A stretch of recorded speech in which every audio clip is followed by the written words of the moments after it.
Raúl, ¿estás listo?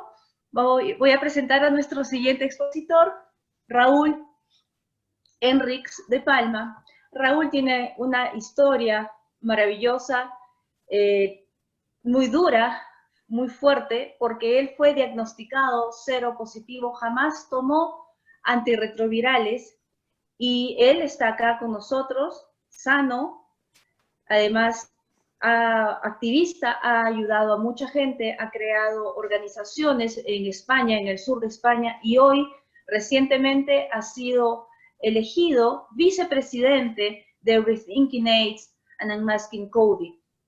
Él es todo un referente, además de una persona sumamente inteligente y con un gran corazón y espíritu de servicio. Le damos la bienvenida. Su conferencia es Principio y Fin de la pandemia. Bienvenido, Raúl. Muchas gracias por estar con nosotros. ¿Me escucháis bien? Muy bien. Vale, pues antes de nada tengo que decir que, bueno, sabía que iba a ser difícil después de la presentación de Diana y del vídeo de Roberto, arrancar con mi presentación. Tengo que respirar un poco. Pero bueno, me quedo con el mensaje positivo de que Roberto estaría muy contento de que de vernos como estamos todos juntos hoy aquí. Y para mí es un honor agradecerte, María Gracia, que tú hayas organizado esta conferencia, que es tan necesaria en los tiempos que corren, y también que hayas decidido contar conmigo, y para mí es un honor compartir contigo y con todos los presentes. Así que, sin más, empiezo con la presentación, que la voy a compartir. Un momentito.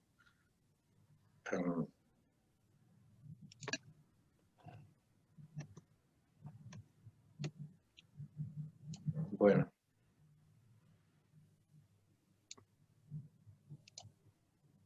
No sé si la pueden ver bien. ¿Pueden ver la presentación? Sí se puede ver. Vale. Gracias. Estupendo.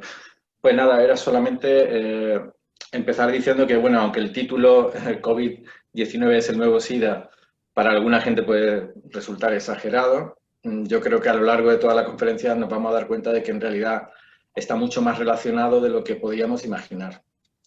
Bueno, mi motivación, lo que a mí me ha llevado cuando María Gracia me llamó y me dijo, ¿qué podemos hacer? Tenemos que hacer algo. Entonces a mí se me ocurrió pues lo mismo que me pasó cuando me diagnosticaron VIH positivo. Es, bueno, pues vamos a ir al origen de todo, a la información básica, a los documentos que iniciaron todo, ¿no? Entonces he hecho lo mismo y no he sido el único, hay mucha otra gente que lo ha hecho y muchos científicos. Y por suerte hay como un trabajo ya previo hecho, hay mucha más conexión en Internet, todo está mucho más compartido. Así que decidí hacer esta presentación de comienzo y fin de la pandemia de COVID-19, cómo empezó todo y cómo puede terminar. Con esta presentación pretendo dar un breve repaso a los paralelismos entre COVID-19 y SIDA, las contradicciones también entre COVID-19 y SIDA, cómo empezó todo para ayudar a entender un poco el escenario, el análisis cronológico breve, muy breve, pero de algunos hechos y acontecimientos cómo se sucedieron y para qué sirvieron cada uno. Y luego, al final, un poco cómo salir de esta locura, pues un poquito de ayuda para visualizarla luego al final del túnel y al final unas conclusiones. Bueno, sin más, empiezo. Un momento.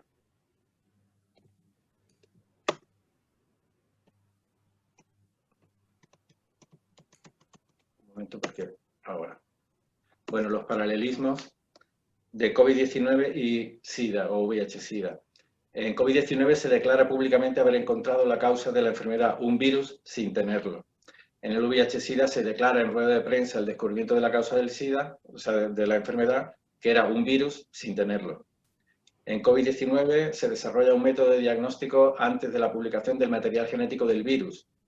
En VIH-SIDA se dice tener un método de diagnóstico con eficacia del 99,9% a pesar de resultados muy contradictorios en los resultados de los test.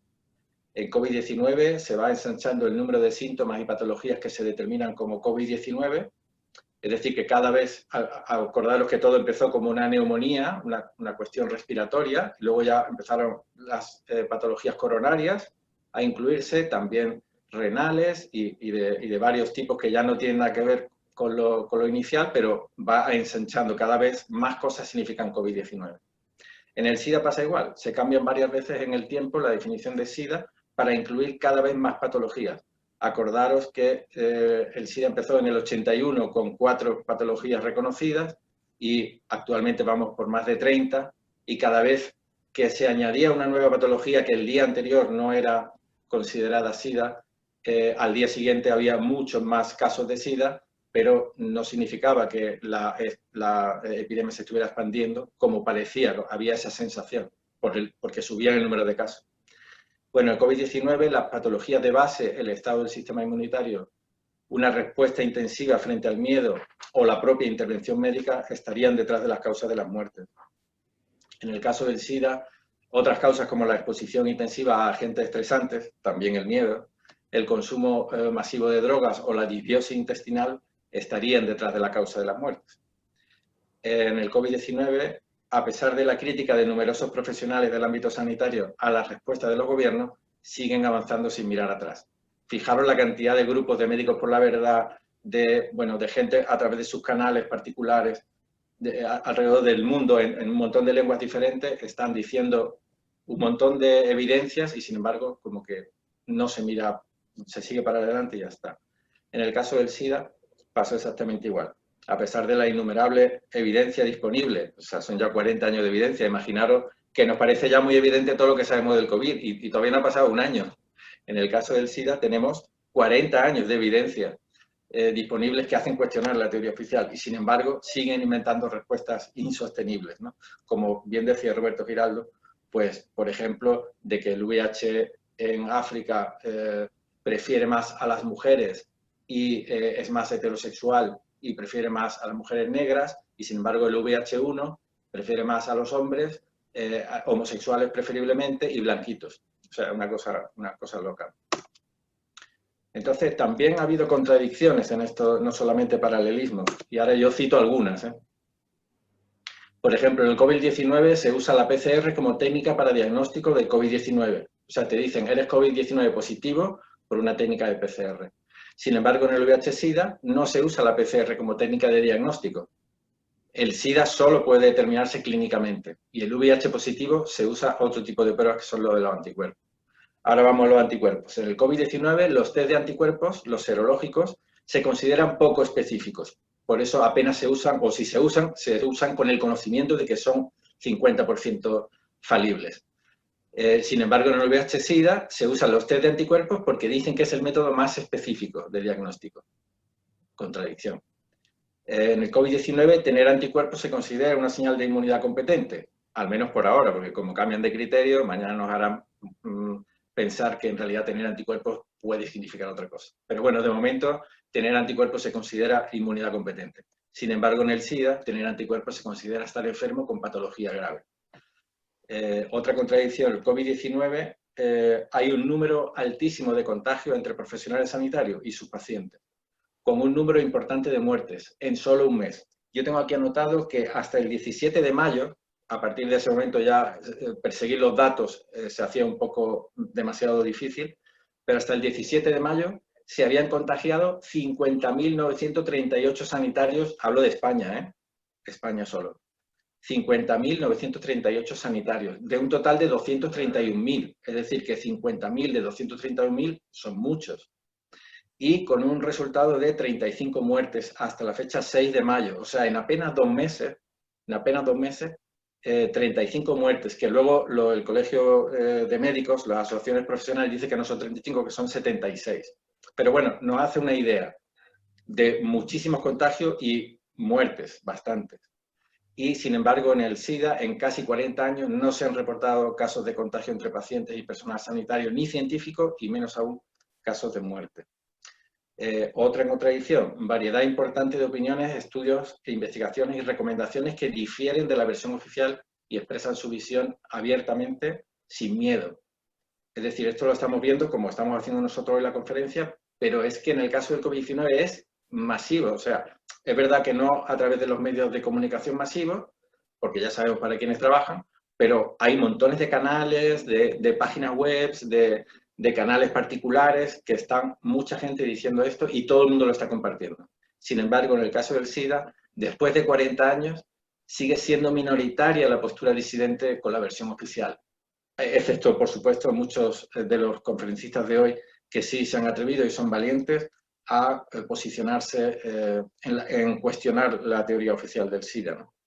Y es verdad que ha habido casos anecdóticos en esos 40 años de algún medio que dio la voz a la disidencia. Por ejemplo, Joan Shenton es un buen ejemplo de ello porque durante un tiempo en la televisión inglesa, en un canal público, pudo hablar abiertamente y se le dio voz a la disidencia del SIDA. Y aquí en España en algún programa, pero muy poco, en 40 años. O sea, es una cosa de locos. A mí me gusta recordar esta portada del Diario 16, un periódico del Estado español de tirada nacional, y abría con esta página: el 3 de abril del 97, el virus del SIDA no existe. Era una amplia entrevista al virólogo Stefan Lanka, y me gusta destacarlo porque si no parece que es que no ocurrió absolutamente nada, y eso tampoco sería justo. Ellos por lo menos lo hicieron. Bueno, ¿cómo empezó todo? Vamos a hacer un repaso breve, ¿sabe? Yo tampoco quiero profundizar mucho, pero bueno.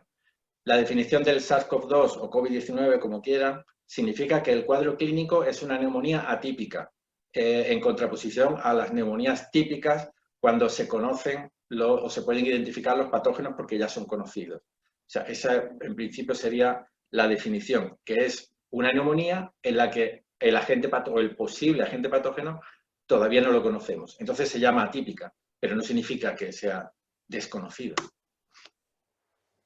Bueno, se oculta precisamente por virólogos e infectólogos que al menos el 20 o el 30% de todas las neumonías son atípicas, y que aunque sus causas sean claramente conocidas, porque hay muchas, no solamente la neumonía no solo está producida por un virus, se puede producir de muchas otras formas. Entonces, que no conozcan a un agente patógeno no significa que sean desconocidas o que su causa sea desconocida.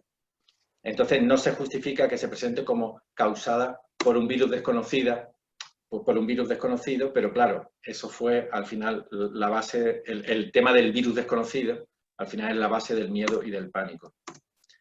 Se ofrece un procedimiento de diagnóstico para el supuesto nuevo virus que también ofrece resultados positivos en personas sanas e incluso asintomáticas, haciendo que el número de casos aumente. Entonces hablamos, sobre todo, como mucha gente ya dice abiertamente, que estamos ante una epidemia de casos, pero no en una epidemia de enfermedad ni nada.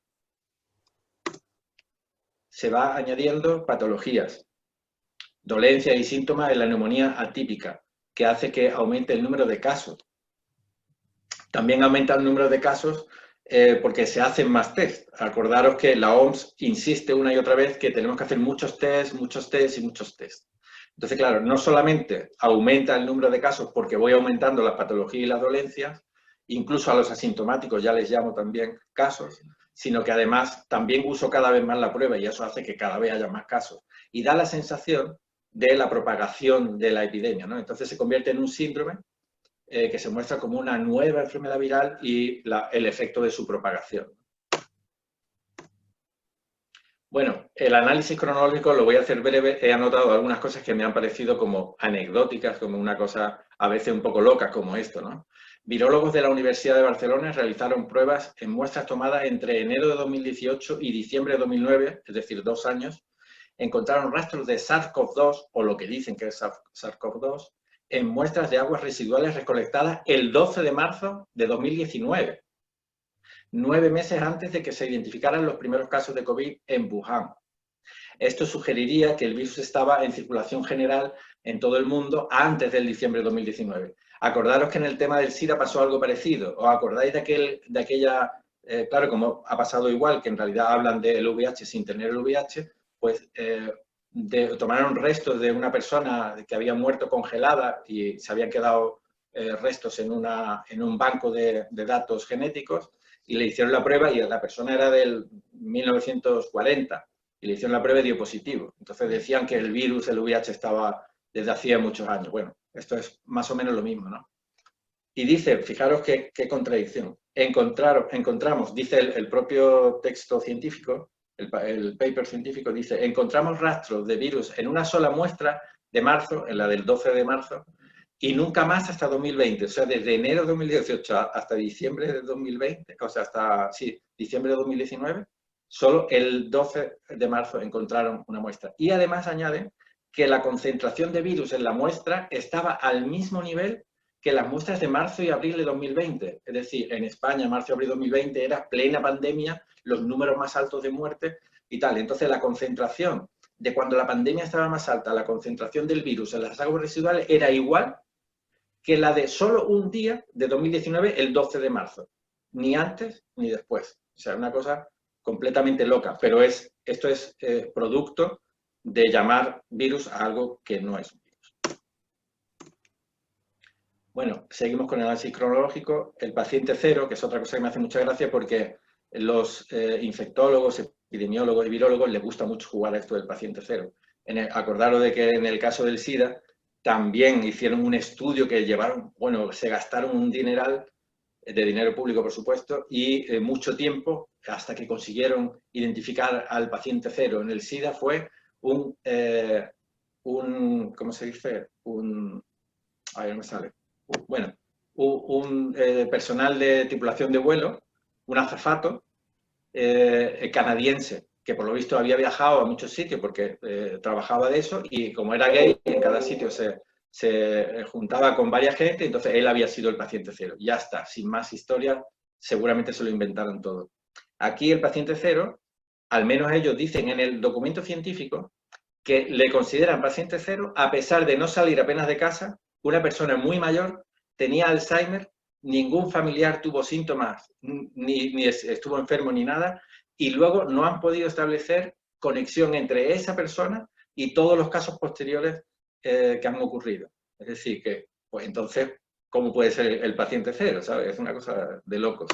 Pero bueno, es anecdótico solo, ¿vale? No es importante.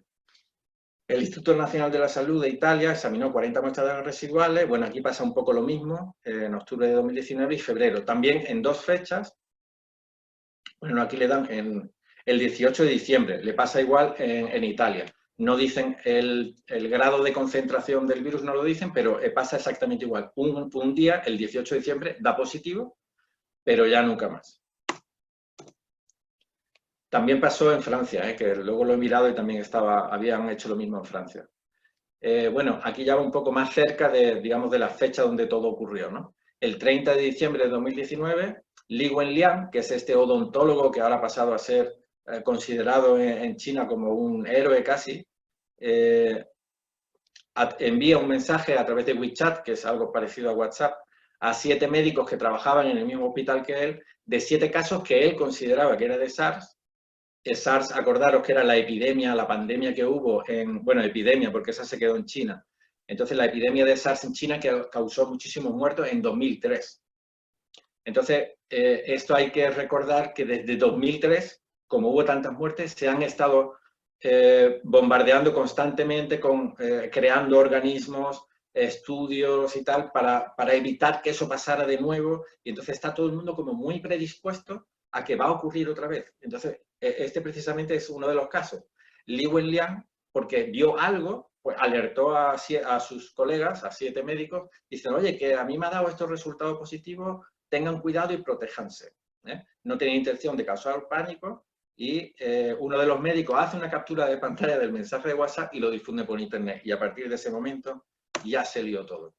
El 31 de diciembre, o sea, un día después, ya el gobierno de Beijing envía una fuerza de reacción rápida, epidemiólogos y virólogos de los CDC de China, para apoyar las autoridades sanitarias de Wuhan con el objetivo de confirmar y verificar si había realmente un brote epidémico y controlarlo en el caso de que lo hubiera. O sea, ya el día siguiente, solo por una publicación de un mensaje, eso fue todo. Un mensaje que no pretendía alarmar. Bueno, este fue el mensaje que envía a través de WeChat Li Wenliang a sus 7 colegas, ¿vale? Está, por supuesto, en chino. Si alguien tiene la suerte de hablar chino, estupendo. Yo no la tuve y me tuve que buscar la manera de traducirlo, pero bueno, Este es original y además está en un ¿cómo se dice? En un expediente, porque le abrieron un expediente a Li Wenliang posteriormente, y esto es un documento oficial que está dentro del expediente, ¿vale? Y estará en la carpeta, a la finalización del evento, estará en la carpeta para que todo el mundo pueda tenerlo, ¿vale? ¿Qué es lo que dice el mensaje? Dice, bueno, primero lo dice en inglés, luego dice, los resultados de MapMe, que en realidad es una especie de herramienta, que es un método que se utiliza para analizar y mapear secuencias de ARN, a la que él llevó la muestra de un paciente y dice positivo en coronavirus SARS, Pseudomonas aeruginosa, que en realidad es una bacteria, por cierto, una bacteria que es común que esté presente en humanos, también en animales y plantas, y que precisamente la infección por esta bacteria produce una neumonía o por lo menos afección en las vías respiratorias superiores, es decir, justamente el cuadro clínico con el que se habían encontrado, ¿vale? Y luego además hay 46 tipos de bacterias diferentes. Esto es sumamente importante porque luego, como hablan de ARN y sin virus, nos vamos a dar cuenta después que el ARN puede ser de cualquiera de estos, de las pseudomonas, de los 46 tipos de bacterias o lo que sea. Lo que pasa es que ellos se van a los bancos de datos genéticos y a partir de ahí, con trocitos muy pequeños de ARN, pretenden adivinar un nuevo virus, como por ejemplo este, que es una secuencia muy pequeña de ARN, que es de 200 nucleótidos. Quieren averiguar la existencia de un virus que se supone que es de 30.000 nucleótidos. Entonces, ¿cómo con un trocito tan pequeño de 200 nucleótidos vas a adivinar cómo es y qué apariencia tiene y qué posibilidades tiene un organismo de 30.000 nucleótidos? Bueno, eso es un poco, luego lo vamos a ir viendo más detenidamente. Seguimos con el análisis cronológico. El 31, el mismo día, China, el 31 de diciembre, China alerta a la OMS de varios casos de neumonía. O sea que ya mandan esa fuerza allí a Wuhan, se dan cuenta y mandan a la OMS el informe. El 3 de enero le mandan a Li Wenliang una carta de amonestación y se compromete Li Wenliang por escrito, firmando una declaración de cese y desistimiento para no difundir más información sobre un posible brote de SARS. Parece que las autoridades chinas se sintieron muy molestas porque Li Wenliang había tenido esa opinión propia y había alertado a los médicos, que luego se fue de las manos y ya todo el mundo estaba en internet como loco. El 7 de enero, Francia, o sea, todavía no había nada, no había publicado, no se había muerto nadie, no se había publicado nada. Y Francia ya confirma el primer caso de Europa que dice que es de la misma neumonía, dicen los franceses. ¿Pero qué misma? Si todavía no se sabe nada. Y además la neumonía puede tener una manifestación completamente diferente de paciente a paciente. Bueno, se pueden parecer, ¿no? Pero no entiendo eso de que ya saben que es la misma, ¿sabes?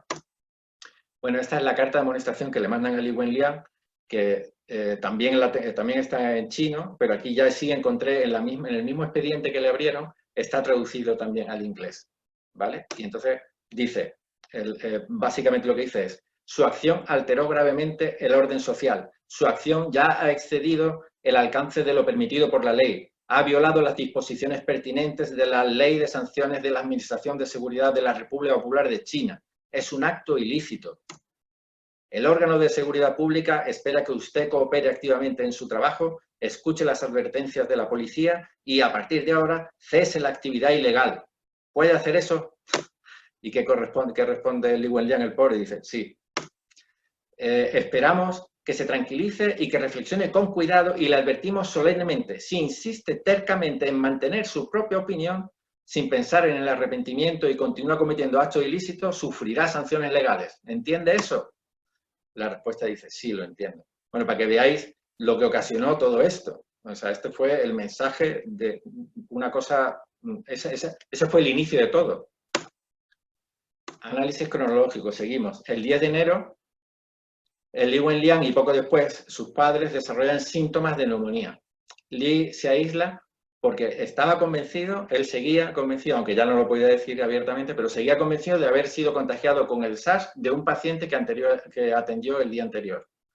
Esto aumenta el pánico porque a Li Wenliang ya, de alguna manera, los medios de comunicación le ponen el foco y la gente se entera de que él voluntariamente se ha aislado al margen de sus padres Y entonces, bueno, eso aumenta el pánico. Les realizan numerosas pruebas diferentes y todas dan negativas en SARS, porque él estaba convencido que tenía el SARS. Bueno, pues da negativo en SARS. Entonces dice, el 10 y el 12, en 2 días diferentes, se publican dos papeles con las compilaciones preliminares de secuencias genéticas de lo que ellos llaman un nuevo virus, un nuevo coronavirus del 2019, que representan los resultados de los 2 primeros intentos de identificar al virus aún desconocido. Afirman, en el paper dicen, no hay evidencias de que puedan causar enfermedades. O sea, a pesar de que ellos estaban buscando, con la obsesión de que el SARS va a volver otra vez, estaban buscando y lo único que concluyen al final es no hay evidencia de que puedan causar enfermedades. Y además, esto se publica en Internet, no se publica en una revista científica. Entonces, no han pasado el peer review. Es una cosa que ellos comparten, como si yo escribo algo y lo comparto en Internet. El 11 de enero, China anuncia la primera muerte. Fijaros, el 11 de enero, la primera muerte en China. Sin embargo, cualquiera podría pensar que ya había muchos muertos, con toda la histeria que ya había. Y la histeria no es más que el fruto del miedo a que se vuelva a repetir el SARS de 2003. Eso era todo. Entonces, el primer muerto en China fue el 11 de enero. El 13 de enero, la OMS confirma el primer caso fuera de China, que fue en Tailandia. Y bueno, aquí viene ya el tema del profesor Drosten, que es un virólogo alemán, ¿vale? El 17 de enero desarrolla la prueba de detección PCR antes de la publicación de las 2 primeras propuestas de secuencias virales. Ergo, utilizó datos no verificados científicamente para su prueba PCR, que rápidamente se globalizó. Es decir, él, porque dice que él es muy listo, entonces no necesita que hayan publicado las secuencias virales, él ya hace un método de diagnóstico. Y enseguida, eso fue el 17 de enero, el 21 de enero, o sea, pocos días después, la OMS ya recomienda que esa prueba que ha desarrollado el profesor Drosten, incluso sin verificar los datos, que ya todo el mundo la use. Entonces se globaliza. El 23, o sea, 2 días después de que la OMS hace esa recomendación, entonces él ya sí publica su trabajo en la revista Eurosurveillance, que es una revista europea de ciencia, ¿vale? La técnica de detección de PCR desarrollada 6 días antes. Esto lo vamos a ver más detenidamente porque tengo capturas del trabajo. El 24 de enero y el 3 de febrero se publican las 2 primeras secuencias propuestas el 10 y el 12. O sea, para que veáis la secuencia, ¿no? El 21, la OMS recomienda el uso de la prueba, que no había pasado ni peer review ni nada. El 23, entonces el profesor Drosten publica su trabajo. Y el 24 y el 3 publican las 2 primeras secuencias, que no significa que sean la causa ni nada, pero cuando la publican ya se había hecho anteriormente, un día antes se había hecho ya, se había hecho ya antes, como veíamos el 17, se había hecho ya la prueba de diagnóstico. Entonces, ¿diagnóstico de qué? ¿Qué van a buscar si todavía ni siquiera se habían publicado en revista científica las 2 primeras secuencias? Bueno, pues ahí estamos.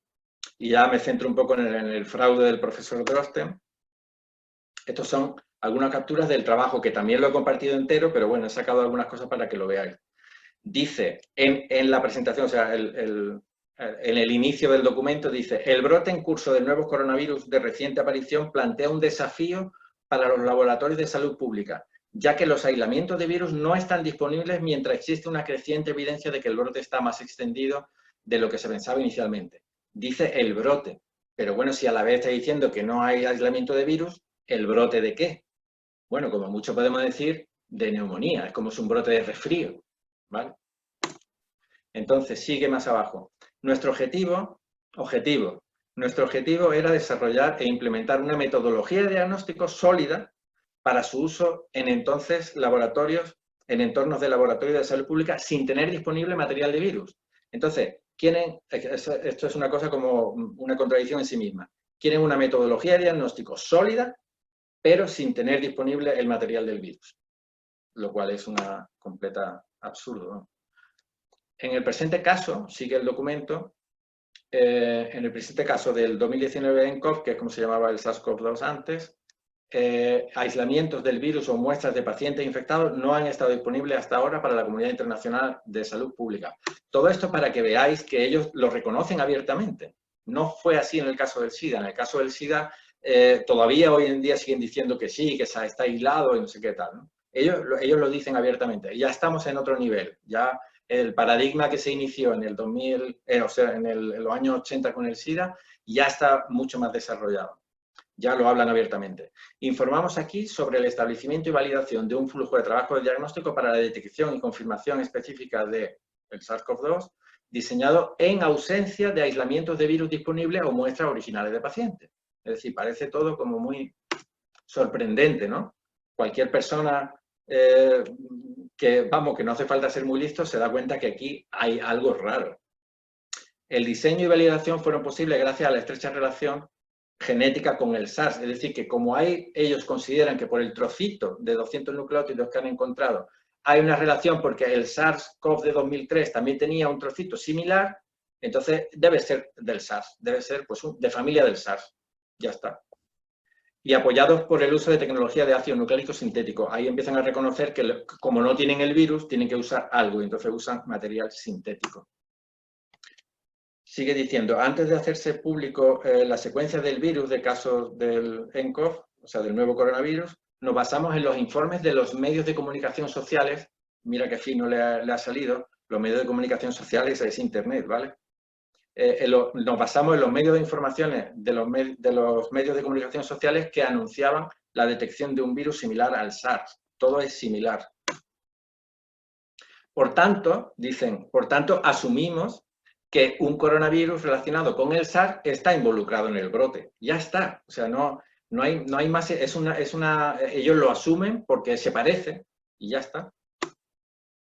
Y luego sigue, descargamos todas las secuencias completas y parciales, longitud media de mayor de 400 nucleótidos, de virus relacionados con el SARS que estaban disponibles en el GenBank el 1 de enero. Es decir, el 1 de enero, en ese banco genético, cogen todas las muestras de todos los SARS que haya habido anteriormente a cual y entonces hacen pues, una especie de batiburrillo para ver con cuál tiene más semejanza, el trocito que ellos han encontrado, a ver con cuál tiene más semejanza.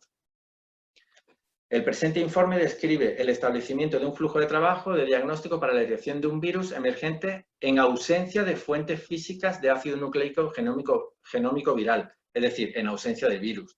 Lo dicen abiertamente, de nuevo.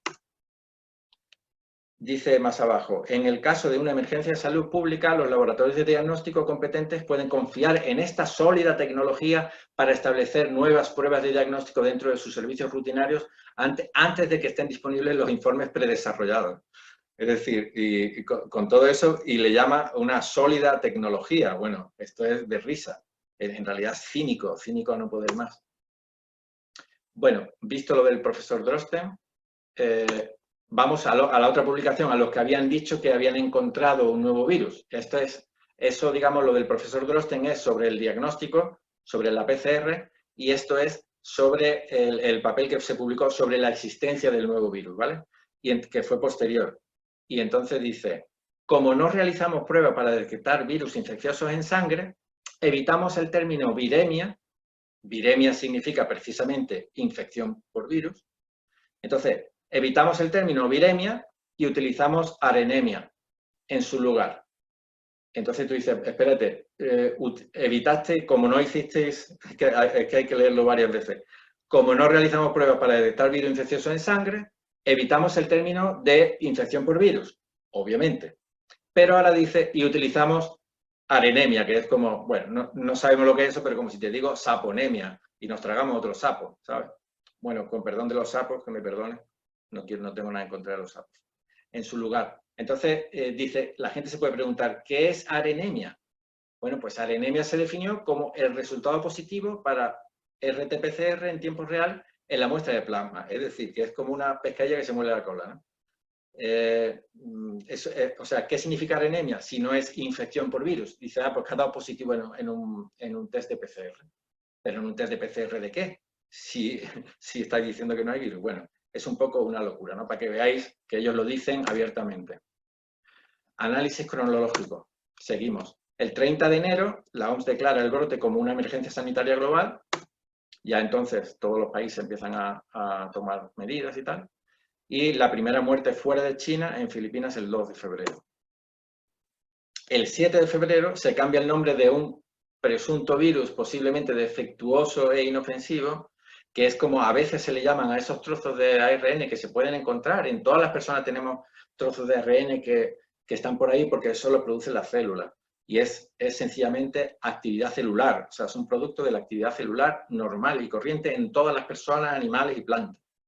Entonces, a este se le cogió y se le atribuyó la causalidad de la neumonía atípica.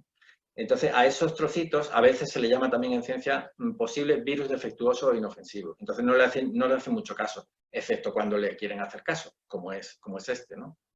Entonces, lo convierten en un patógeno peligroso, lo cambian de nombre, el SARS-CoV-2, y entonces da la impresión de un virus real que causa la enfermedad y de alguna manera también se desvincula de todo lo que se ha dicho anteriormente.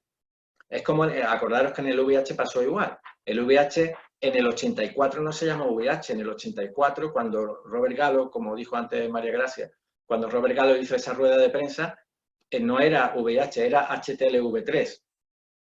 Y por el otro lado, el que recibió finalmente el premio Nobel por el descubrimiento del VIH, tampoco le puso VIH, era LAV. Entonces, cuando se pusieron de acuerdo, los dos, Gallo y Montagnier, que de eso nos va a hablar extensamente, me parece, Patricio, que es otro de los ponentes, y como decía, cuando se ponen de acuerdo, entonces sí le cambian el nombre y ya es VIH, y a partir de ahí da la sensación como de que ya todo lo anterior se puede olvidar. Obviamente no nos olvidamos, pero bueno. ¿Cómo terminar con esta locura? Bueno, la cuestión es sencilla, ¿no? Y ya lo han dicho mucha gente. Yo saco toda la información, sobre todo mi fuente, porque la considero muy fiable, es la página, la revista de Wissenschaft Plus, que es una revista científica médica que la gestiona el doctor Stefan Lankan. Me parece que él es virólogo y una persona con mucha preparación. Entonces, él propone cómo salir de esta locura, realizar experimentos de control para probar si las secuencias genéticas usadas por el profesor Drosten se originan realmente de un virus. Esos experimentos de control pues tendrían que ponerse personas con síntomas y sin síntomas y también hacer el aislamiento del virus, que es una de las cosas que hoy en día, porque yo podría entender que en enero y en diciembre, incluso siendo bien pensado, que bueno, la gente se está muriendo, entonces necesitamos algo, venga, pues no tenemos el virus, pues hacemos con esto. Vale, pero luego aislar el virus, ¿no? Eso sería lo normal, incluso si me lo estuvieran diciendo a mí, que soy un recién llegado, yo diría, vale, bueno, venga, pues salgan del apuro, pero cuando recién salgan del apuro, o mientras están ahí lidiando, que otra gente se dedique a aislar el virus, ¿no? No, ya se han olvidado, ya no es necesario, eso ha pasado. Entonces, también propone realizar un ensayo intensivo mediante el procedimiento PCR, el mismo procedimiento que ha desarrollado el profesor Drosten, con muestras clínicas de personas con enfermedades distintas a las atribuidas al COVID-19, cualquier otra que no sea COVID-19, con personas sanas, animales y plantas, y para comprobar si también dan positivo. Porque si también dan positivo, entonces es que algo no está bien. Y eso lo hizo, ¿quién lo hizo? Pues igual que el único político en el mundo que hizo algo y criticó la cuestión oficial y se paró un poco y dijo, oye, vamos a pensar que no nos vamos a dejar llevar por la locura, fue precisamente Thabo Mbeki, como ha dicho antes en la presentación de Diana, que fue Roberto Giraldo, que estuvo asesorando en un panel científico con otro científico al presidente de Sudáfrica, Thabo Mbeki. Bueno, pues en esta ocasión, el único que se le ha ocurrido hacer una prueba, este mismo ensayo que propone el doctor Stefan Lankan, la hizo el presidente de Tanzania. O sea, el presidente de Tanzania le hizo esto, dice, bueno, vamos a ver, el PCR dicen que es muy sólida la prueba, ¿no? Venga, vamos a hacérsela a pollos, a animales, a plantas y a papayas. Y entonces va y dan positivos todos, ¿no? Entonces dice, oye, pues aquí hay algo que está pasando, ¿no?